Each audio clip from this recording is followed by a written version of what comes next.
she tells me a couple days, like literally a couple days before she makes a decision to go with my sisters, oh, we're going to Disneyland on this day. And she tells me like very late, like a late notice. And I started crying, like a tear fell down my face, because I was like, why couldn't you tell me earlier? And why didn't you ask me, like, if I wanted to go? I thought we were all going. It's 5 tickets for 5 people. I was confused, like, and she's like, I didn't know, and oh my gosh, you make me feel bad. And I'm like, can you just say sorry? And, you know, I would have appreciated maybe she could have changed the date for your girl, like, you know, make me feel included. But no, I got replaced by one of my sister's friends. So it is what it is. I put my hands up, back against the wall. I digress. So you can tell her what a reason is of like why you do something, and she'll like forcefully believe different, even if you tell her your pure honest truth. And I'm like, oh my god. It's like you can't argue with somebody who's gonna choose to believe something different. And then she says really mean things when she's mad. She loves to say the world revolves around me, that everything's about me, it's you. I asked her, like, how do you consider me? How do you look out for me? Camera overheated again, so forgot where I left off. I have my notes, so we're gonna find out. I would ask her like how she considers me, and she didn't have a response. This was when we were arguing like last year, or no, probably 2 years ago, about another family situation, and she didn't have anything to say, because it's hard for her to see that she forgets about me, like, and I've brought it up to her attention. I feel like more than enough for you to start paying attention. And I'm not gonna knock it. Like, there is an instance, for example, she invited me to Universal Studios like almost a month in advance recently, and because like I came out with, you know, my or I was telling her how I felt about her as far as her actions and stuff, and conversation went left. She started yelling and doing all this stuff. I hung up in her face. Didn't mean to do it disrespectfully, but if she was going to yell, I'm not going to hear you. Like, there's no point in like having a conversation. After that, she was basically saying like, I need to have a conversation with my dad. And I'm like, what do we need to have a conversation for? Like, I don't need to. And so she was like, I don't even think you should go to Universal Studios. So it wasn't even like a no, you can't go. It was just like, you're not going kind of thing. Like, she didn't update me about anything else, which I already knew that would happen.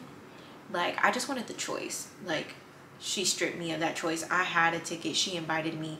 And again, replaced by my cousin. Can y'all see the pattern? Can y'all see the pattern? Like, obviously, granted, I said some things that may have hurt her feelings, and the way I feel about her, you know, can make somebody emotional and make emotional decisions. Yes, agreed. I still didn't want to be left out. Like, I wish we could have talked about it and said, like, this is why I feel that way. You know, if you feel differently, it is what it is. Like, you know, it's an agree to disagree thing. But I still can hang around you guys. Like, I don't know. So, I don't know. I'm a little speechless because, like, I don't know if I truly would have been able to do it. But, like, I've been lately feeling like I'm going to force myself to be in spaces where, like, if I really want to have an experience, I'm not going to allow myself not to have an experience just because of people that may not like me, or people that I'm like quote unquote uncomfortable around. I feel like I've really been doing well with like being around people that I may not be fond of their actions. Like, back to her being mean, she says, you are who you are, and that's unfortunate. Like, who says that? Like, it's a lot of her actions, and I could say the same thing, but like, why? That's so mean. Like, why? She also said, like, I was doing therapy for like a quick second, but it got too expensive. And I had told her I was in therapy or whatever, and she was like, whatever therapist you have, you need to seek another. Like, who says that? Like, and it's like, I could say the same thing, because truthfully, truth be told, I don't see growth in our relationship. So I don't know what you're talking about in your sessions, like, but I'm not gonna be mean and say seek another. Like, hands up, back against the wall. What do I do? Oh, my dad, he loves to call me an exaggerator, but my mom said You picture as if we beat you in the face with a belt buckle every day. That was extreme, and it's just hurtful because that's how you take it. Like, I'm affected by it, I'm impacted by it, and now I have traumas by it, yes. But when I'm constantly asking for like reassurance, validation, clarity, understanding, you know, perspective, like that's kind of like ignored by saying like, oh, I don't remember, or that's not what happened, and you're like dismissing what I went through.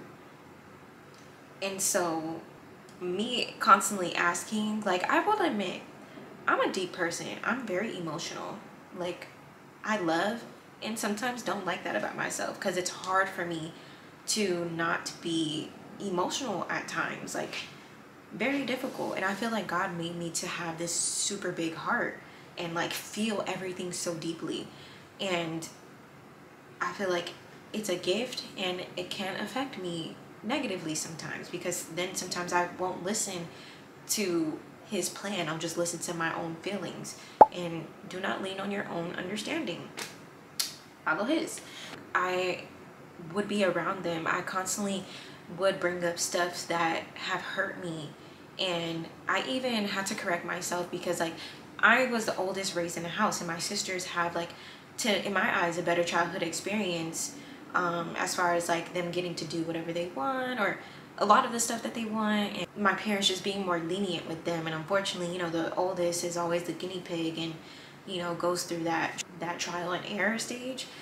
I kept like saying, oh, you didn't do that with me, you didn't do that with me. And I realized like I kept saying it too much, and I was being resentful. And I said to her, like, I apologize that I keep saying that. You know, seeing how they grow up sometimes makes me feel or think about my own childhood and how I wished I would have had certain things. But I'm gonna try to stop saying it, because there's nothing that we can do about it. So like I had to take that responsibility and that accountability of what I was doing, and acknowledge and change that behavior. So I no longer like started to say it.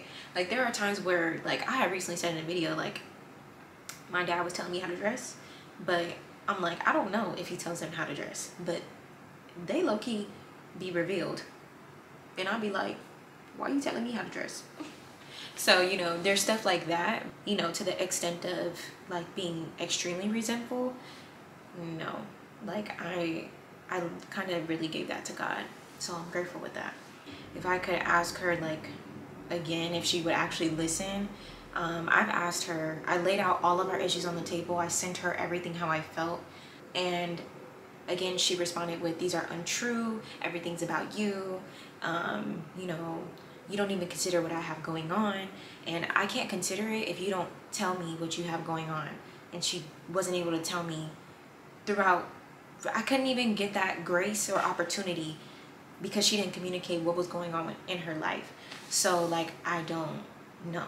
But I asked her, I said, you know, to work on a relationship, like, could you be open to coming to church with me? She said no. Respect it, it is what it is. So I said, okay, if you don't want to do that, well, like, therapy would probably be the only other option. And like, she was basically telling me to look it up, but I had already prior told her my medical insurance sucks, so like we would more than likely have to do it through hers. And she completely ignored when I said that, and she told me to do the research, and I already did. And it's just, that goes to show how you constantly don't be paying attention or listening. Like, it's just so bothersome. If there are ways that I can ask her to like see me, hear me, and have a relationship with me, it would be, listen and please regulate the emotions. Like, I feel like I can regulate my emotions. Words do hurt, feelings do hurt, like, you know, we're not gonna dismiss that. However, when we are hearing things about ourselves, try to see their perspective. Now, if you disagree with it, you disagree with it, but don't start yelling, don't start being defensive, don't start pointing the finger, like, don't start trying to deflect and put it back on somebody else. That's not healthy communication. Listen to why I'm telling you why I feel this way, and then you can tell me if you agree or if you don't, and why. Like, and then after the why, it's to either disagree to agree, or we both agreed. It, you know, maybe that's something you can work on. I don't know. Like, To me, it's that simple, but she's the one that tells me, be an adult, grow up, act like one. Oh, you sound like a spoiled baby, whining on the internet. Like, no, I'm not crying. Like, I'm not. This ain't for my parents. Like, this is just what I go through with my parents. I've tried with my parents. I really tried. So, hands up, back against the wall. I don't know how many times I'm gonna say it, but I feel like I washed my hands clean of it, and I did everything that I could do to mend our relationships. They say they want a conversation with me, but I can't have a conversation with them because the patterns show that my mom is going to yell. My mom is going to get defensive. My dad is going to manipulate. He's going to gaslight. He's going to do the things that a narcissist does. My mom also has narcissistic traits, but I think she's a narcissist by association, by the person that she's with. I don't think that she's naturally like that, but I would say that she has a lot of work to do in order to learn how to have healthy communication with people. I'm not the only person that my parents have issues with. Like, majority of the family have had their fair share of issues with my parents alone. So it's like y'all questioning like my character and my behavior, but why is it that you two people have issues with a bunch of other people? And maybe y'all have been able to sweep it under the rug and, you know, move past it, but back against the wall, like, take a look in the mirror. And also, I would like to say, the things that my parents call me, because I am a product of my parents. I still, when I moved out the house, I had selfish traits for sure. I was very selfish at a point in time. But I definitely worked very hard to come out of that. My dad tried to teach me not to be a taker. And it's kind of like if you see me smoking, you don't do it. And I kind of felt like my dad would abuse like situations as far as like take advantage of them for his own benefit.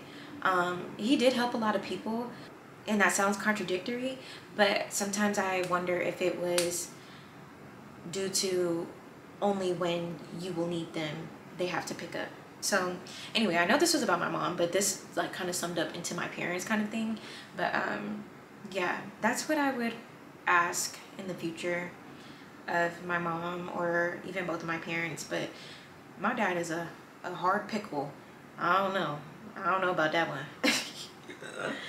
That's gonna take some work. But anyway, I digress, y'all. I'm not gonna be talking about my family forever. Honestly, I just wanted to get all these things off of my chest and release it. And I want my community to be able to share their experiences and heal. And we can do this together. It's not easy, but I just, again, the way that I'm gonna heal is through prayer and the Bible, and like keep walking in God's path. Like, I do not want to hop off of that, and I don't want to do things that are contradictory to that. Again, not perfect, but you know, I want to do my best to be better every day. I think it's progressive sanctification. So always do better than I did yesterday. So yeah, that's the end of the video. I hope, you know, you guys learned something, can heal from it, drop your experiences down below, and I'll see you guys in the next one. Bye. The sun is shining, it's a new day.